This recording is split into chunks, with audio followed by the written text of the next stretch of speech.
Hello, I'm Takeshi Nakano. I'm a teacher of Kyoto Heian's Women's University. And today we shall look at the excellent Japanese culture which respects nature and cooperate with nature rather than competing with it. Actually, I went to Ryoanji and really enjoyed Karesansui, which is made of small stone and sand.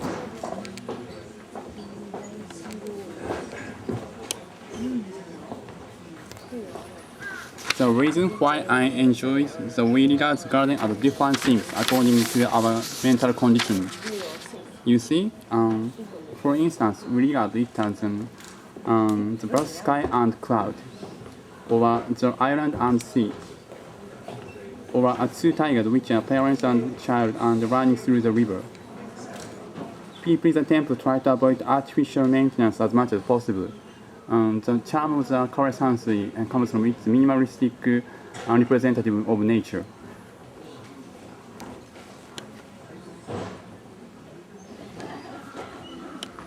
What can you see in this ground?